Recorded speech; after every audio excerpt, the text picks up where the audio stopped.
This content is presented for educational and documentary purposes.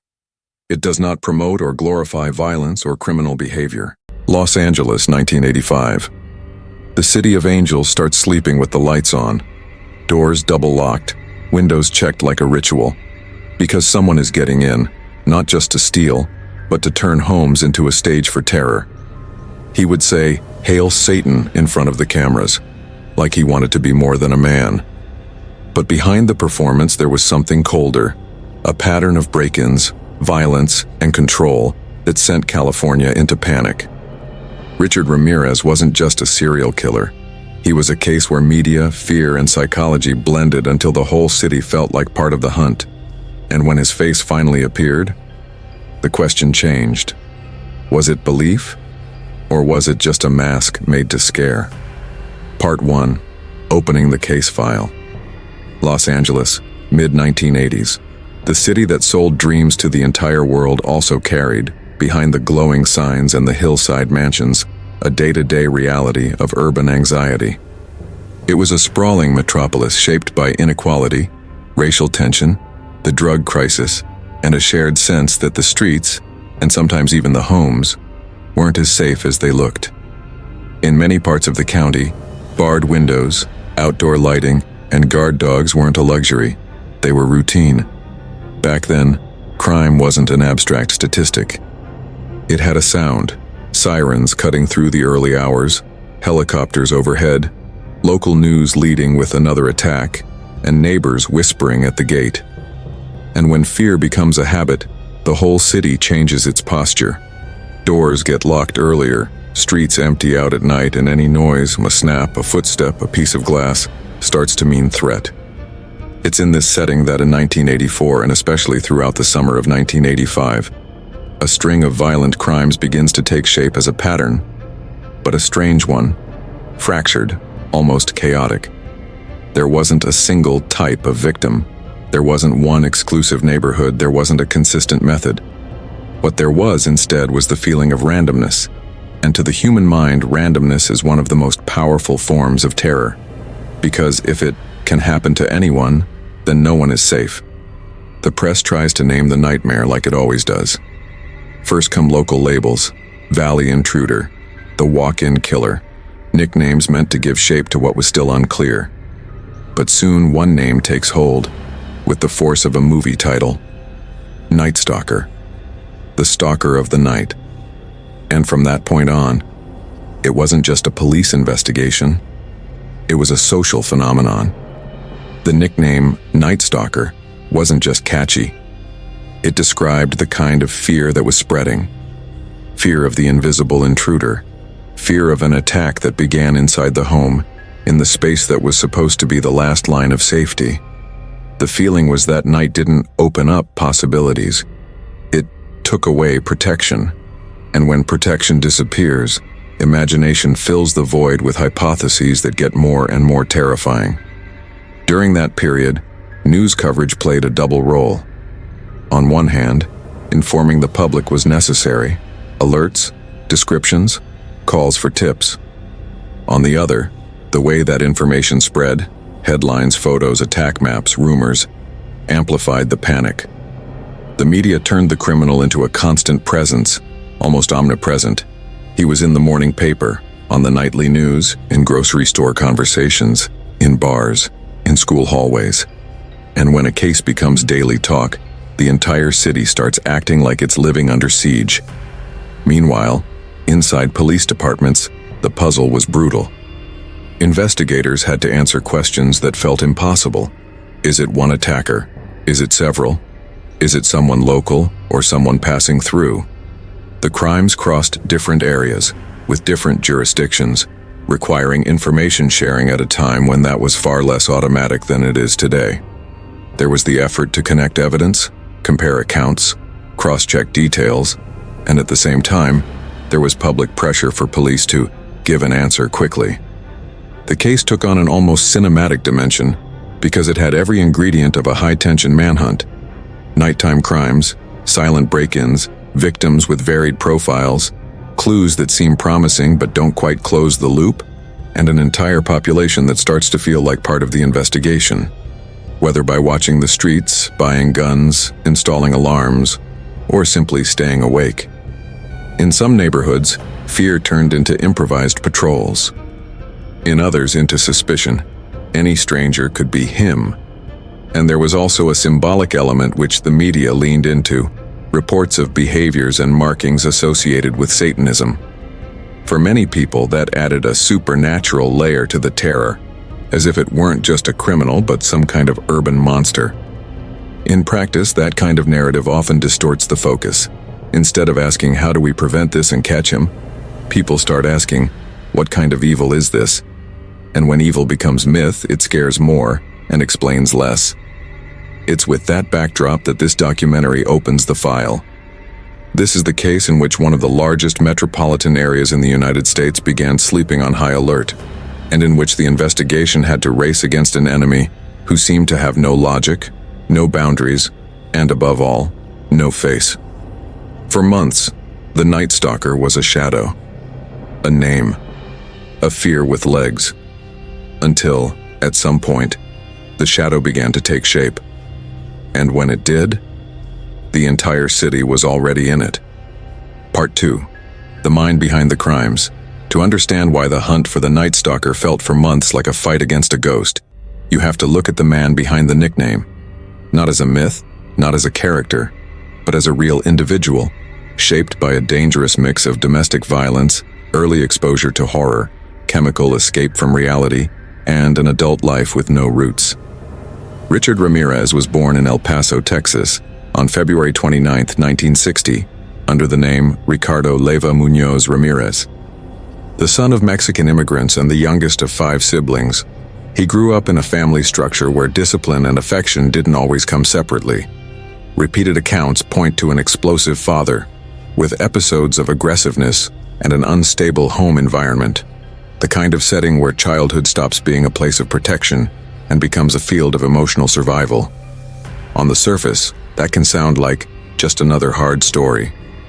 But in criminology and developmental psychology, what matters isn't only the fact that there was violence, it's how it's organized in everyday life. When a child learns early that the world is unpredictable, that love can come paired with humiliation, and that fear is a constant, the brain starts prioritizing defense. It's not an automatic sentence to criminality. Most don't become offenders, but it's a kind of ground that, in some cases, helps build an adult who confuses control with safety. And in Ramírez's case, there's another point often mentioned in biographies and analyses: episodes of head injuries in childhood and adolescence, linked by some authors to later behavioral changes, like impulsivity and aggression. That doesn't explain crimes, but it enters as a possible risk factor, because neurological development and impulse control can be affected when trauma piles up too early. His adolescence is also marked by an element that narratively feels like a dark trigger: the influence of an older cousin, a war veteran, who allegedly exposed the young Richard to violent stories and to a distorted view of power and cruelty. In certain sources, this cousin appears as a figure who mixed trauma, instability, and brutality, someone who, instead of representing a boundary, served as an initiation into the most inhuman side of the world. And there was also a severe traumatic episode involving violence within the family, witnessed by Ramírez in his youth, often cited as part of the psychological stew surrounding him. That detail is crucial because it points to a common pattern in many extreme offenders. It's not that they don't know violence, it's that at some point, they start normalizing it. And when violence becomes a familiar language, empathy can get compromised, not by magic, but by repetition. The mind learns to dissociate. This isn't real. This isn't with me. This is just a scene. Later, when the adult attacks, he repeats the same mental trick, shutting off the other person's humanity in order to endure his own act. During that same period, Ramírez begins early contact with drugs and alcohol, something reported across different biographical profiles as a constant in his adolescence. Psychologically, substances can work as an escape tool and at the same time as an accelerator of impulsivity. The person not only escapes internal discomfort, but also lowers their inhibitions. And when someone already carries anger, emptiness, or fantasies of power, that weaker break can be a dangerous component. Ramírez's adult life takes shape like that of an urban drifter. He leaves Texas and goes to California in early adulthood, and spends years orbiting petty crimes, thefts, and break-ins. From a criminal profiling standpoint, this matters because it points to a criminal who doesn't come out of nowhere. He's built in the daily friction with rules, testing limits, repeating invasions, learning how to get in and out unseen, and discovering what he feels when he controls an environment that isn't his. This is where the Night Stalker's first big double image shows up. To the world, Richard Ramírez could look like just another strange, dirty, displaced guy, someone who would blend into the human landscape of Los Angeles. He wasn't the kind of person who at first glance seemed to have a plan. That marginal look helped hide something essential. He didn't need to look normal to blend in. Anonymity in this case was the perfect disguise. Inside, what investigations and later accounts suggest is an individual chasing very specific sensations: thrill from risk, pleasure in invading other people's intimacy, and a sick relationship with the fear he caused. The goal wasn't just to steal. Stealing was, many times, the admission ticket. The real prize seemed to be the experience of dominating someone else's space and life, a fast, illegal, absolute kind of power. Part of the media and the public imagination also tied Ramírez to satanic symbols and occultism, something he himself fed through public behavior and provocative remarks. Psychologically, that element can function less as faith and more as a performative identity, a character built to intimidate, shock, and above all, become bigger than reality itself. When someone chooses extreme symbols, they're often communicating, "I don't follow your rules." And that heightens fear, because it breaks the basic social pact of predictability. But there's an important detail. The Night Stalker's chaos wasn't pure chaos. Even when the crime seemed random, there was an internal coherence. The night, the break-in, the control, the humiliation, the sensation of dominance. For investigators, that was a nightmare because the traditional profile, "he targets this kind of victim," took a long time to lock in. For the public, it was even worse. If there's no clear pattern, any house can become a possible scene. And when fear spreads, the criminal changes too. He starts acting inside an environment saturated with news, panic, vigilance. In that kind of dynamic, some offenders pull back, others get fueled. Ramírez became, in the public eye, a symbol of home invasion. And that fame, spread by the news, brought two consequences at once. It increased tips and attention, and it also expanded the spectacle, something his later posture suggested he didn't reject. In 1985, when authorities finally begin treating him as the central suspect, and his identity starts to solidify, the public image was already set. He was the man who gets in, the man of the night, the predator who doesn't respect the most sacred boundary, the home. And psychologically, that kind of criminal is often driven by a specific combination: power fantasy plus opportunity plus dehumanization of the victim. He doesn't need a personal motive against each target. He only needs a setting where he can repeat the internal ritual: enter, dominate, leave. In the end, what this section needs to make clear is simple and uncomfortable. Richard Ramírez wasn't a supernatural monster that fell from the sky onto Los Angeles. He was an extreme product of choices, experiences, and vulnerabilities, and at the same time, an active agent of his own evil, someone who crossed countless chances to stop and didn't. Because for him, the night wasn't just a time of day. It was a stage, and he seemed to move like someone who had rehearsed it inside himself many times. Part 3. Who these victims really were. When a case becomes a daily headline, a kind of invisible theft happens. Victims stop being people and become chapters. One attack turns into the one from early Tuesday morning. Another becomes the couple in that neighborhood. And in the middle of all the noise, what gets lost is exactly what matters most: the ordinary life that existed before that night. In the Night Stalker case, that loss was even crueler because the violence seemed to spread like a directionless fire. The city wanted to know where the next flare-up would be. But behind the collective fear, there were real people. Routines cut off in the middle of a dream, families waking up to the worst kind of phone call, neighbors replaying the past with guilt. I heard something and didn't go check, and survivors who spent the rest of their lives trying to explain how one night can get trapped inside the body. Numbers. What's confirmed and what's estimated by authorities. It's important to separate what was proven in court from what was attributed during the investigation, because that distinction protects the truth and, at the same time, respects the scale of the trauma. Convictions confirmed in court. Richard Ramírez was convicted of 13 murders, 12 first-degree and 1 second-degree, as well as 5 attempted murders, 11 sexual assaults and rapes, and 14 burglary invasions. Fatal victims attributed, at least. There are sources that record at least 13 deaths associated with him. Investigative estimates, but not convictions. During the manhunt, authorities and the press at times worked with 15 to 16 deaths attributed to the Night Stalker, depending on which cases were included in the linkage. These variations aren't narrative confusion. They're the real picture of how serial investigations work, especially when crimes cross regions, time frames, and patterns, and when certain evidence at the time wasn't enough to sustain a formal charge. And there's a late piece that adds even more weight to this file. The murder of Mei Leung, 9 years old, in San Francisco, 1984, which was only linked to Ramírez decades later through DNA.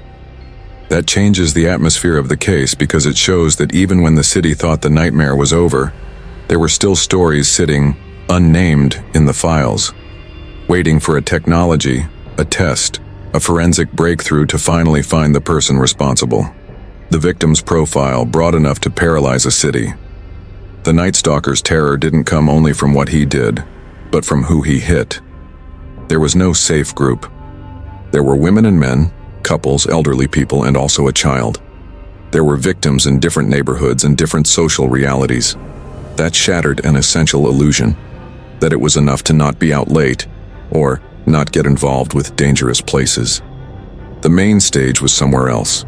It was the space that was supposed to be the last refuge, the home. And when the home becomes a scene of violence, something breaks collectively. Because a home isn't just an address, it's ritual. It's the sock left on the couch. It's the cup in the sink. It's the alarm set for the next day. It's the body relaxing because it believes it's safe. When someone crosses that line, they don't just invade a room. They invade the idea of rest. Many victims were attacked at the exact moment the brain lowers its guard, during sleep. Sleep is a biological pact of trust. The mind disarms because it believes the world is in order. And when that pact is violated, it feels like the entire world has become unstable. That's why cases like this don't just change the people who were attacked. They also change the millions who only watched, terrified, from inside their own homes. How were the victims killed? One of the reasons the investigation took so long to close the puzzle was that Ramírez didn't have a single method. He alternated forms of violence, which scrambled traditional patterns.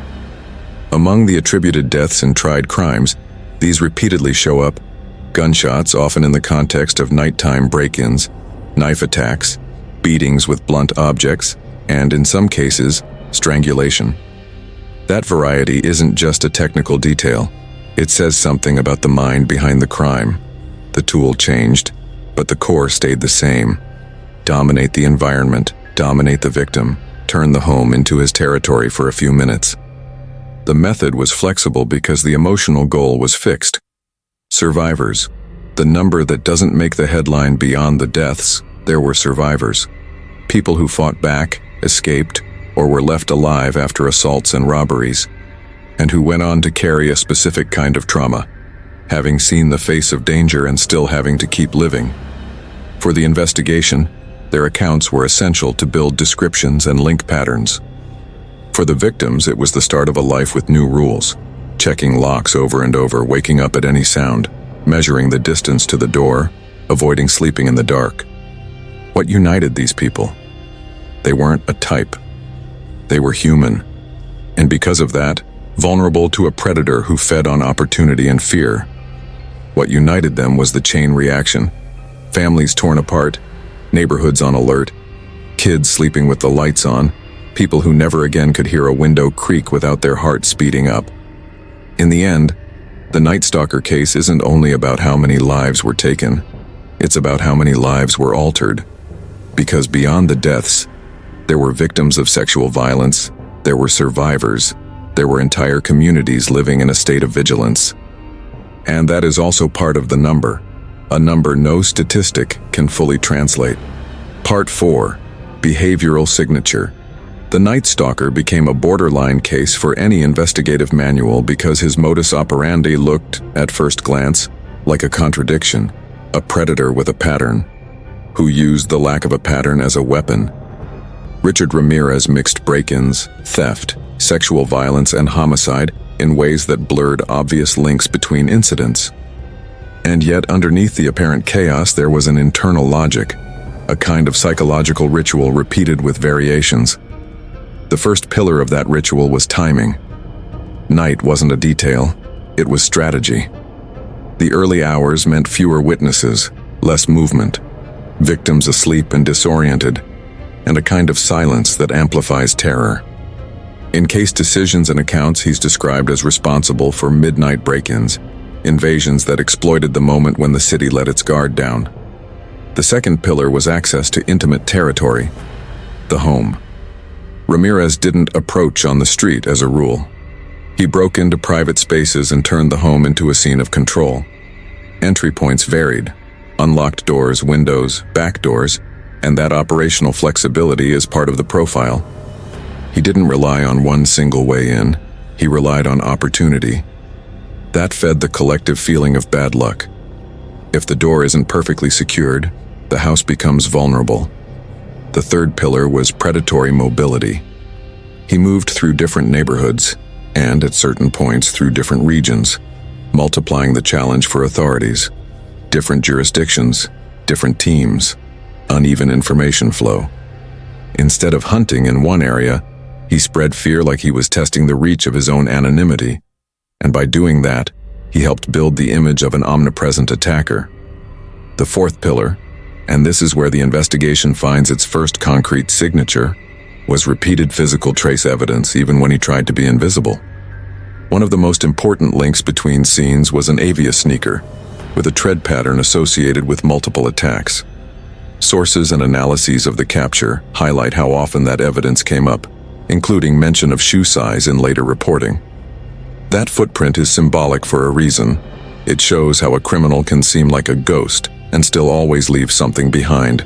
A tiny mistake, a repeated habit, an involuntary mark.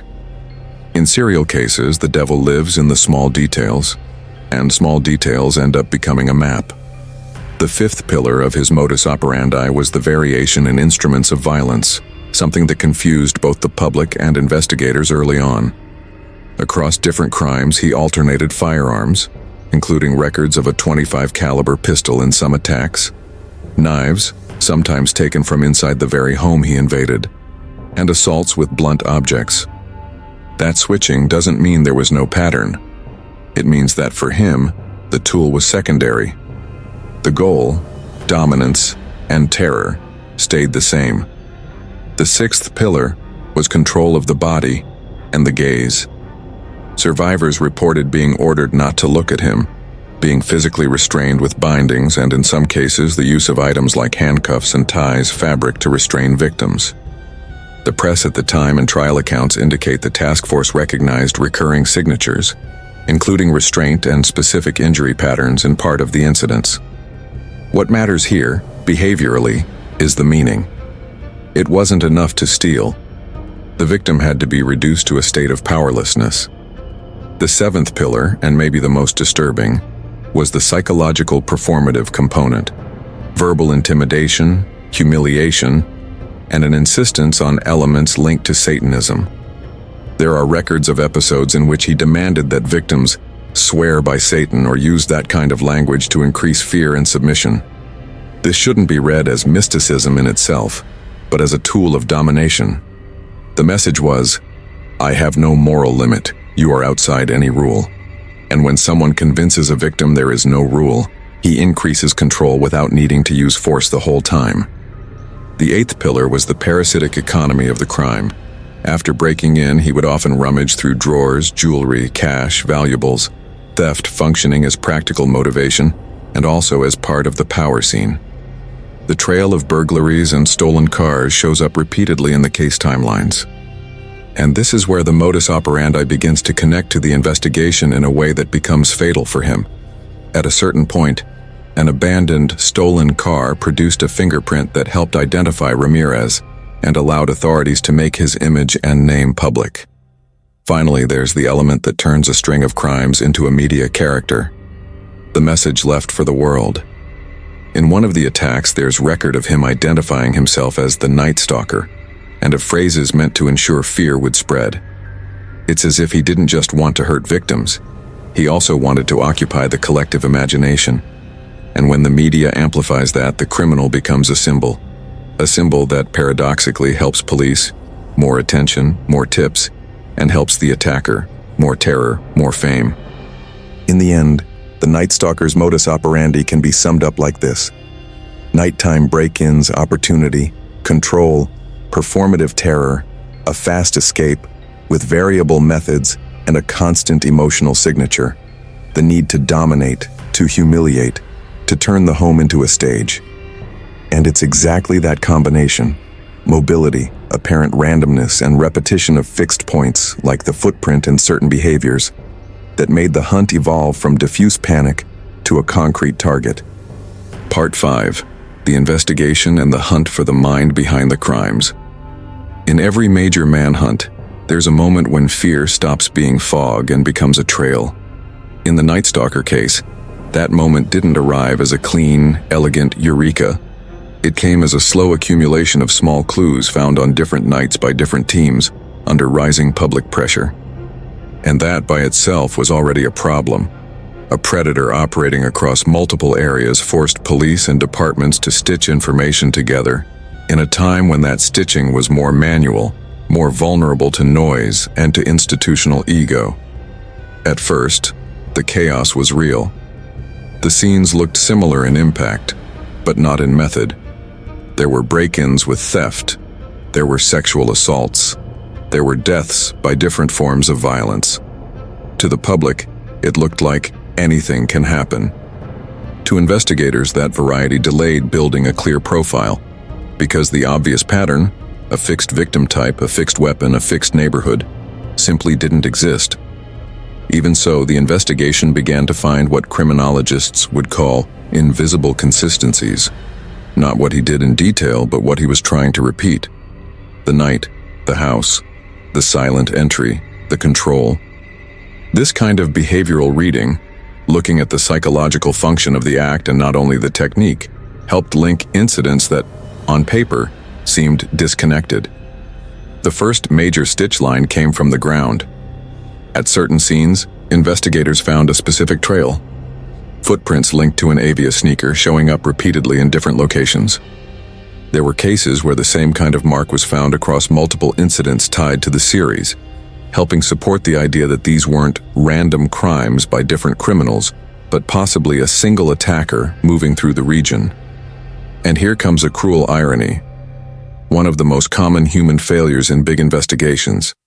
Even with a rare clue, it doesn't solve the case by itself. The sneaker could be unusual, but it was still a sneaker. The evidence was strong enough to connect crimes too weak to give a name. And when a city demands a face, connecting scenes isn't enough. At the same time, investigators were doing what every task force under social panic does: gathering statements, cross-checking times, building incident maps, working long shifts, rechecking tips that ranged from "I saw a weird man" to "my neighbor seems suspicious." In manhunts like this, police have to filter thousands of noise signals without missing the one real signal. And that filter, inevitably, fails sometimes. The case also gained strength thanks to something that isn't always remembered: survivors. People who escaped and could describe appearance, voice, behavior, phrases, posture. Human memory under trauma is imperfect. But when multiple survivors point to compatible traits, that helps narrow the field. That kind of living evidence isn't only physical description, it's description of attitude. And attitude, for profiling, is a clue. But the city was burning, and when a city burns, the media fans the flames. Local TV news and newspapers reported attacks almost like war bulletins. The nickname Night Stalker solidified. People armed themselves, installed alarms, slept with the lights on. The inevitable side effect was double. The coverage helped generate tips, but it also increased panic and diffused vigilance, producing more false suspects and more pressure on the teams. The specific twist that changed the game came when the invisible man made a mistake common to criminals who live off opportunity: a stolen car. In August 1985, a stolen vehicle linked to the crimes was found abandoned, and investigators were able to pull a fingerprint from it, one single concrete piece strong enough to cut through the entire fog of the case. The print was entered into the newly implemented automated identification system, CAL-ID AFS, and the technology did in minutes what used to take days or weeks. It flagged the name Richard Ramírez as a likely match. That detail is historic for a reason. It was one of those moments when forensic modernization doesn't just help a case, it changes how criminals get hunted from then on. The press at the time highlighted that technological turn, treating the system match as a decisive piece in the race against time. But the next decision reveals the psychological weight the case put on authorities. With the name in hand, public safety leaders had to choose: keep it quiet to try to catch him discreetly, or go public to prevent more victims. And they chose a calculated risk, releasing the name and a photo from a prior arrest. At a press conference, the message was direct: a warning to the suspect and to the city that police now knew who he was. Here's a second important failure or side effect. When you make the face public, you gain thousands of eyes on the street, but you also alert the target. In practice, that can speed up flight, wreck surveillance routes, and turn the capture into an unpredictable event. And that's exactly what happened. Reports from the time indicate Ramírez traveled by bus, apparently without fully realizing how widely his face had already been plastered everywhere. When he returned to Los Angeles, he passed near police in the area of a bus terminal, but wasn't recognized in that instant. An almost absurd detail, as if the manhunt had, for seconds, lost the very reason for itself. In the end, the capture came through the most human and most explosive factor in the entire case: the public. In East Los Angeles, people recognized him from newspapers and newscasts. He panicked when he realized he'd been exposed and tried to run. What followed was a chase by residents who tackled him and held him down until police arrived. The scene, widely retold, became a symbol of how far the city had been pushed. It wasn't just fear, it was accumulated fury. For the investigation, that was the end of a manhunt. For pop culture, it was the definitive birth of the myth. The moment the predator stopped being shadow and became body, matter, photo, headline. And psychologically, one detail remains. When a criminal depends on anonymity, the media can both protect him by turning him into a diffuse legend and destroy him by making him recognizable. In the Night Stalker case, the turning point came when the name met the technology, and the technology met the crowd. Part 6. The Endgame. Capture, Trial, and Closure. Richard Ramírez's capture didn't have the controlled look police departments prefer. It was messy, chaotic, and, in a way, inevitable. Once his photo and name were released, the hunt stopped being only investigators' work and became a collective emotional state. The city didn't just want safety anymore, it wanted closure.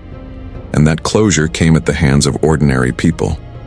In late August 1985, after being recognized by residents in East Los Angeles, Ramírez tried to run. The sequence became part of the case's urban folklore, an improvised chase, shouting, the suspect's panic as he realized his anonymity was over. He was held down by citizens until police arrived, an ending that says a lot about the level of tension that had built up. It wasn't only fear, it was anger, a sense of collective violation, a desire to take control back. From there, an important psychological shift begins. The nighttime predator, used to having the advantage, starts being watched under harsh light.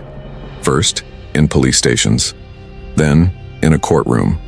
And in Ramírez's case, that exposure didn't immediately make him smaller. It became a stage.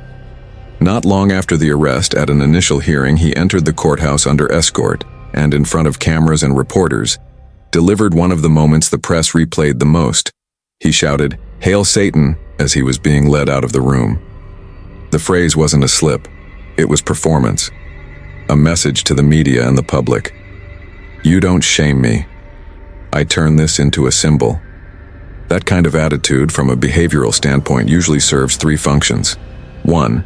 Intimidate, plant the idea that he's beyond rules. 2. Control the narrative, become the headline. 3. Feed identity, not be an ordinary man but a character. But courts don't try characters, they try facts. The case against Ramírez was long and heavy. He was ultimately convicted in 1989 on a wide set of crimes: 13 murders, 5 attempted murders, 11 sexual assaults, and 14 burglaries and robberies, among other charges. The verdict legally sealed what California had already felt in its bones. This wasn't a loose string of horrors. It was a series connected by a single author. The sentence came with the state's maximum severity. In the penalty phase, in November 1989, Ramírez was sentenced to death. The decision is often described as multiple death sentences totaling 19. A judge, explaining the weight of the punishment, described his acts as something beyond human understanding, highlighting extreme cruelty and coldness, language that shows how the court also had to name the level of brutality presented. And then something happens that, for many families, is a second violence: time. California's death row is known for decades of appeals, petitions, and bureaucracy. Ramírez was sent to death row at San Quentin, where he would remain for years while the judicial system ran its course. In that span, the case didn't disappear from the public imagination. It kept returning in news reruns, TV specials, books, and later documentaries. A reminder that certain crimes don't end when the criminal is arrested. They keep living in public memory. His behavior during that period also became news. Part of the media's morbid fascination was fed by the contrast between the victim's suffering and his defiant posture. That kind of coverage has an ambiguous effect. It keeps the case visible, which can honor the victim's memory, but it also risks centering the attacker too much. Exactly what many criminals of this profile want. The ending, though, wasn't what the sentence predicted. Richard Ramírez was not executed. He died on June 7, 2013 at age 53, while still awaiting execution on death row. The cause cited by authorities and reporting is complications related to B-cell lymphoma, with mentions as well of associated health problems, like hepatitis C in some sources. He died after being taken to a hospital in the San Francisco Bay Area. And that brings us to a point many people look for in capital punishment cases. Because Ramírez was never executed, there was no formal last meal for an execution, and no last words recorded in an execution chamber. What exists are statements made throughout the process, provocations, remarks to the press, performative moments in court, but not the final ritual that the death penalty often produces. For some families, that felt like an escape from definitive justice. For others, it was simply the biological end of a man who had already been isolated from the world for decades. The fact is, the Night Stalker case ended in an anticlimactic way. And maybe that's the final irony. A crime that turned night into collective panic didn't end with a grand final act, but with the banal slowness of dying from illness inside the prison system. But the story doesn't end with his death. It continues in what remained: individual trauma, changes in urban habits, cultural impact, and an uncomfortable reminder of how fear can be contagious, especially when it finds a face, a nickname, and a camera. Part 7. Psychological breakdown of the case. To analyze Richard Ramírez honestly, without glamour, without myth, you have to accept an uncomfortable truth. He wasn't a mystical enigma that came out of nowhere. He was a real human being who built from the inside a kind of mind capable of breaking into homes, controlling people, and walking away as if the world were a board game. The central question isn't, how did he do it? The question is, what did it do inside him? And why did he need to repeat it? And here there's an essential caution. Psychology is not an excuse. Understanding isn't absolving. Understanding is mapping the path by which someone learns to turn other human beings into objects. Childhood as a laboratory of insecurity. Biographical accounts and reconstructions of the case indicate a childhood marked by physical abuse and an unstable home environment, with fear, tension, and unpredictability. When a child grows up in an environment like that, two things tend to happen, not as an absolute rule, but as a tendency. The sense of safety becomes rare. The brain learns to live on alert. The sense of attachment becomes ambiguous. The person who should protect can also harm. That creates a specific kind of emotional education. The child learns the world isn't reliable, love can be violent, and surviving requires controlling something, even if it's only their own fear. In many people that turns into anxiety. In others into aggressiveness, in some into a dangerous combination. The belief that domination is the only way not to be dominated. Added to that, multiple sources cite head trauma and health episodes in youth, associated by authors with possible effects on impulsivity and emotional regulation. That doesn't create a criminal, but it can weaken brakes in someone who is already learning early that empathy doesn't protect, and that aggressiveness sometimes works. The cousin's influence, socializing horror. One of the most recurring elements in biographies of the case is the influence of an older cousin, a Vietnam veteran, who allegedly exposed Ramírez to violent stories and images, and to a distorted view of power. Here a simple and powerful concept comes in: modeling. Children and teenagers learn what it means to be a man, what it means to be strong, what it means to win, by watching models. If the model that gets attention is the one who dominates, humiliates, and terrorizes, the teenager may learn that violence isn't just acceptable, it's admirable. And there's a key event often cited.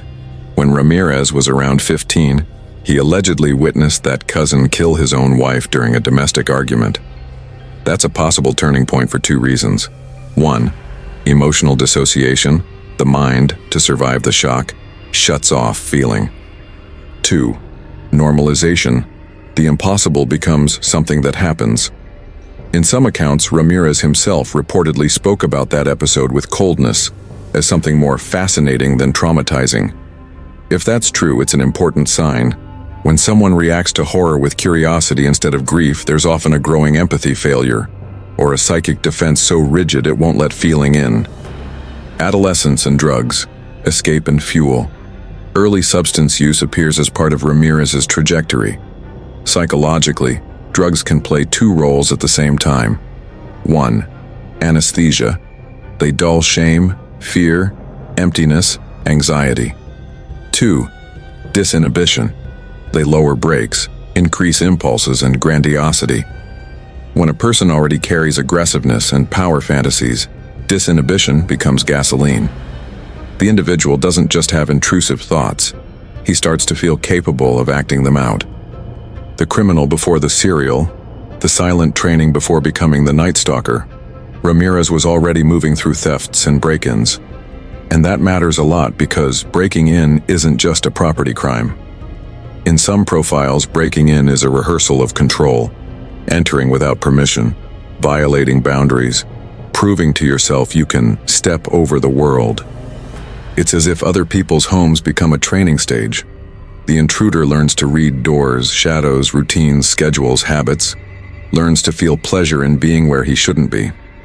For some people, theft is the goal. For others, it's the pretext. And in Ramírez's case, the series suggests the central pleasure was in something darker than money. The outer image versus the inner image. On the outside, he could look like just a displaced, dirty, wandering guy. That helped because a broken man gets underestimated. He becomes part of the urban scenery. But internally, the series of crimes shows a mind that sought surprise, the victim startled, asleep, with no time to react, control, submission, obedience, helplessness, terror, fear as an active tool, and in many cases, sexual violence as an instrument of humiliation and power. Sexual violence, psychologically, is rarely just sex. In crimes like this, it's often domination, an attack on the victim's identity and autonomy, a brutal attempt to rewrite who's in charge in that world, even if only for minutes. Personality traits. The predator's outline. Without locking in a diagnosis, it's possible to talk about patterns consistent with traits known in criminology: antisocial traits, repeated rule-breaking, lying, impulsivity, lack of observable remorse, using people as means; callousness, difficulty recognizing the victim's humanity, indifference to the suffering caused; narcissism and grandiosity, the need to be seen as special, powerful, bigger than ordinary, something that appears in his public posture and provocative statements after conviction; possible sadistic component, when another person's suffering seems to be part of the crime's prize, not just a side effect, but an emotional objective. An important point: psychopath is a popular term, but clinically it's more complex. What can be said based on behavior and public records is that there was a consistent pattern of instrumentalizing others, people as objects inside an internal script.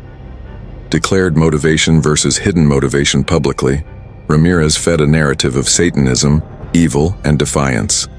He shouted, "Hail Satan," in court, and the press recorded it. He also left marks associated with satanic symbols at scenes, according to reports and testimony in preliminary hearings, like pentagrams. That's the declared, performed motivation. I'm evil. I serve something dark. I have no rules. But the most likely hidden motivation, and the one most consistent with the full pattern of behaviors, seems to be immediate power, dominating the environment, thrill from risk, enter, escape, repeat, pleasure in controlling fear. The other person's terror as internal fuel and sexual gratification linked to domination, not affection. In other words, Satan may have been a costume, a way to turn violence into identity and intimidate victims and society. That doesn't mean he didn't believe in anything. It means that psychologically, belief may have been secondary. The use of the symbol is what was functional. Victim choice as a psychological symbol. The case's collective panic comes from the fact that the victims were varied: men, women, couples, the elderly, and, in at least one case linked later by DNA, a child. When the target is that broad, the pattern isn't who, it's what the target represents. The invaded home to the attacker can symbolize the world he felt excluded from: families, stability, routine, the territory he wanted to possess, even if only for minutes, and the fantasy of absolute power, being God inside a room. In this kind of dynamic, vulnerable victims, like the elderly, can represent low operational risk and high emotional payoff. Less chance of resistance, more chance of total control. That isn't cowardice only in a moral sense, it's predatory pragmatism. And when he attacks couples, there's a possible added component: breaking the bond, humiliating, showing that the home protected by the couple can still be violated. It's a way of saying, your protection doesn't exist. Triggers and escalation. When the cycle speeds up. The Night Stalker's escalation between 1984 and 1985 shows typical serial marks: increased frequency, territorial expansion, and boldness. Possible triggers, without stating a certainty, include the consolidation of a lifestyle of break-ins, crime as routine, the intensification of drug use, lowering inhibitions, the sense of impunity after repeated successes, and media feedback. The more the city talked about him, the more he became someone. That last point is delicate and important. The media doesn't create the criminal, but it can become a mirror. And some criminals look at that mirror as confirmation. I exist, I'm feared, I'm bigger than I was. In 1985, the case sat inside a cultural context where moral panics were circulating strongly in the US, including what became known as the Satanic Panic. a wave of social fear linking crimes and abuse to satanic cults, often without robust evidence. Within that climate, any satanic symbol found at a scene instantly carried extra terror, and that multiplied the impact of what Ramírez left behind. Psychological function of the crime, what the act gave him. If we reduce crime to the physical act, we miss the essential. For certain offenders, crime is an emotional service. It delivers something the person can't get in a healthy way. In Ramírez's case, the pattern suggests the crime could deliver a sense of power over people, homes, routines, a sense of identity. I'm the Night Stalker, a sense of excitement, risk plus transgression, a sense of diffuse revenge, against the world, against normality, and a sense of anesthesia. Replacing inner emptiness with adrenaline, crime becomes a parallel drug. The body learns the act produces a spike, and after the spike comes the crash. And that's when the cycle becomes repetition. The mental loop. Frustration, fantasy, execution, emptiness, repetition. A teaching model for the internal cycle in serial offenders can be described like this. Frustration with emptiness and diffuse rage. He doesn't need a specific reason against a victim. He needs an unbearable internal state, irritation, neediness, resentment, a sense of insignificance. Power fantasies. The mind creates a script. Enter, dominate, take, frighten. The fantasy works like anesthesia. Minimal, opportunistic planning. Ramírez seemed to operate with a mix. Enough planning to get in and get out, but selection often opportunistic. Execution. The act produces adrenaline, a sense of control, and, in cases with sexual violence, a distorted form of gratification tied to domination. Immediate relief. The internal problem disappears for a moment. The world feels under control. Emptiness, psychological hangover. The excitement drops. Irritation, boredom, the need to repeat to feel it again can show up. New frustration. The internal state returns, and the mind learns there's a shortcut, the next crime. That cycle is a mental prison. But it's a prison the offender feeds because to him it seems to work. So was he a real Satanist? Here it's important to separate three layers: behavior, declared identity, and real belief. 1. Behavior and symbols. There are records of symbol use like pentagrams mentioned in reports and testimony, and also language associated with Satan during crimes and hearings. 2. Declared identity performance. The Hail Satan, in court, is a public signature, and he also allegedly demanded victims swear by Satan during attacks, according to accounts compiled in reference sources. That functions as psychological terror. The victim feels they're facing someone outside the human, outside morality. Real belief, what he truly believed. Here nobody can enter his mind with certainty.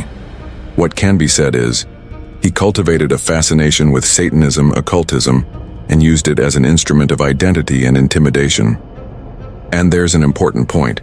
The Church of Satan, the Levian organization, has material stating he was not a member, and that claims of formal ties are false, although there are reports of correspondence and symbolic appropriations around the theme. So, he may have self-identified as a Satanist, but that doesn't mean institutional belonging, and it doesn't prove the real engine of the crimes was religious. It's very plausible that Satan for Ramírez was less devotion and more psychological license, a way to tell himself he didn't need to feel guilt and to tell the world he wanted to be feared. And within the 1980s context, with moral panic circulating, that persona was even more efficient at producing terror. Deep psychological conclusion. Why did he kill?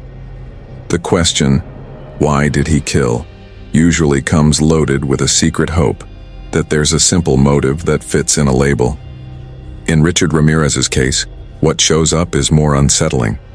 Not one single motive, but an internal engine made of psychological needs that reinforced themselves with every attack. As if crime had become, for him, a brutal way to regulate his inner world. Ramírez didn't seem to kill out of rage at one specific person. He killed because at certain moments, the victim was less an individual and more a function inside his mental script. The house wasn't a house. It was a stage. The night wasn't a time. It was permission. And the choice of target often didn't need a shared story. It was enough that that home represented something he didn't have and, at the same time, hated wanting: stability, intimacy, normality, safety. Invading that symbolically was declaring war on a world he felt excluded from. Psychologically, the most consistent engine isn't hate in the classic sense. It's control. Control as an antidote to an old feeling of vulnerability. When someone grows up in environments where fear and unpredictability are frequent, they can learn that being at someone else's mercy is intolerable. In healthy people, that becomes a search for autonomy. In dangerous profiles, it becomes a toxic belief. Either I control, or I get controlled. Crime, then, isn't just an act. It's a shortcut to produce in minutes the feeling of power ordinary life never gave. But control alone doesn't explain repetition. Repetition in serial cases usually points to something even more intimate, a cycle of excitement and emptiness. For Ramírez, the nighttime break-in, the risk, the domination, and the terror he caused worked like a chemical high. Adrenaline, a sense of omnipotence, the impression he commanded reality. But that high doesn't last. After it comes the crash, and with it, often, a return of emptiness, irritation, and insignificance. Crime becomes then a distorted emotional regulator. When the inner world tightens, he looks for the same solution that worked before. That's why the ritual formula matters. It isn't just break in and run. It's the internal theater. Break in, install fear, reduce the other to an object, feel absolute, disappear. Each step answers a psychic need. The victim's fear isn't an accident, it's a tool. Submission isn't a side effect, it's the psychological trophy. And the final disappearance beyond escape is part of the spell.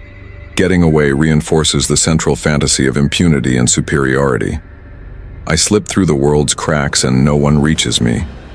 The variety of victims and methods, far from being pure randomness, supports a reading. The object of desire wasn't a type of person, it was the state he produced inside himself. That's why he could switch scenarios and still chase the same sensation.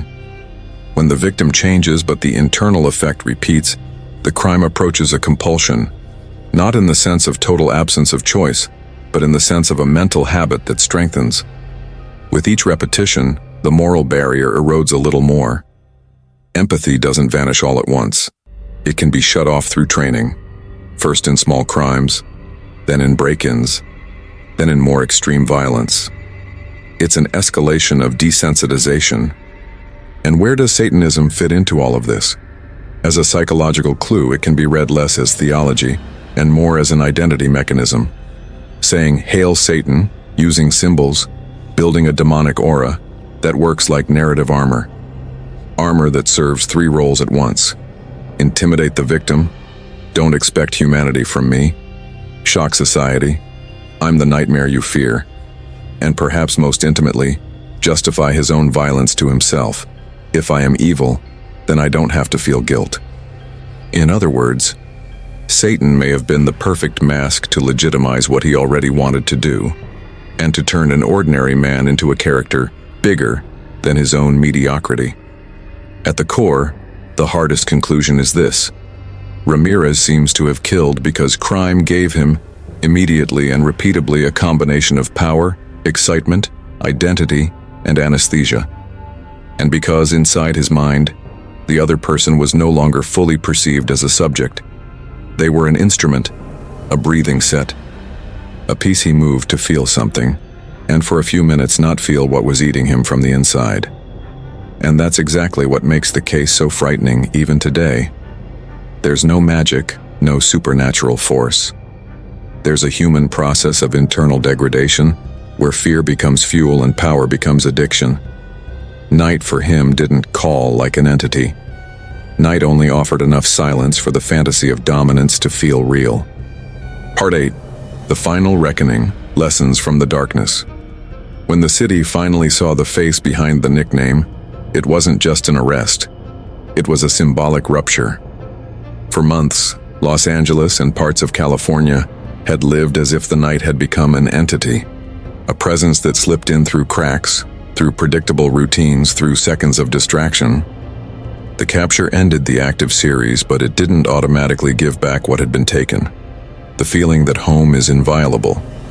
That's how cases like the Night Stalker keep existing long after the courtroom. Because the real effect of serial terror isn't only the number of crimes, it's the silent shift in collective behavior. People sleep differently, houses change, neighbors start distrusting neighbors. The sound of a gate, once ordinary, becomes a trigger. And little by little, the city learns to live with a kind of intimate vigilance, an attention that never fully switches off. The trial and the sentence tried to put an institutional period at the end. In 1989, Richard Ramírez was convicted of 13 murders and other serious crimes, receiving a death sentence, the state's maximum response to society's maximum fear. But justice, in real life, is rarely a movie ending. Appeals, time, bureaucracy, everything stretches the outcome. And when he died of natural causes in 2013 while awaiting execution, the feeling was ambiguous. For some, it was not paying all the way to the end. For others, it was simply confirmation that the system is too slow for the emotional expectation of those who suffered. But there's a point even more important and more uncomfortable than the sentence. The Ramírez case is also a study in how evil costumes itself to seem larger. The satanic persona, the shouts and symbols, the defiant posture. All of that helped build an image the media repeated until it became culture. In the heart of the 1980s, the United States was also going through what became known as the Satanic Panic, a moral panic that amplified narratives about rituals and symbols, often without solid grounding. In that climate, any reference to Satan carried double weight, as if violence needed a supernatural explanation. But when the dust settles, what remains is the most human part. And that's why it's more frightening. It wasn't a demon that entered homes. It was a man with a history of violence, with repeated choices, with a path of small crimes that turned into escalation, with an internal repertoire in which control meant pleasure, and someone else's fear meant fuel. That conclusion is uncomfortable because it doesn't allow distance. If it were supernatural, society could comfort itself with the idea that it's rare, impossible, far away. But because it's human, the question becomes different. What environments produce minds that stop seeing other people as people? And here a collective responsibility appears. Not in the simplistic sense of blaming society for a criminal, but in the sense of understanding the points where prevention is possible. Normalized domestic violence, neglect, abuse, early exposure to horror, drugs as escape, lack of a support network, repeated small crimes with no effective intervention. None of that guarantees someone will become an offender. But all of that, combined, can open space for the construction of an adult who learns to live without internal brakes, and to call that freedom. There's also a responsibility of the media, and by extension of the public. Cases like this will be told inevitably. The question is, how to tell them. Turning the criminal into an icon gives him exactly what many profiles want: symbolic permanence. The focus has to return again and again to what was taken. Lives cut short, survivors carrying invisible marks, families that never returned to before. That isn't moralizing. It's collective emotional hygiene. In the end, the Night Stalker file closes with a reflection that offers no easy comfort. Maybe the true terror isn't the night itself, but the possibility that someone in silence can learn to love the power to destroy. And maybe a society's hardest task is a double one: protect people now, and reduce the conditions that feed predators in the future. Because the question that remains isn't only, how did he get in? It's, how many signs did his life give before it became a headline? And why weren't they enough to stop him? And the second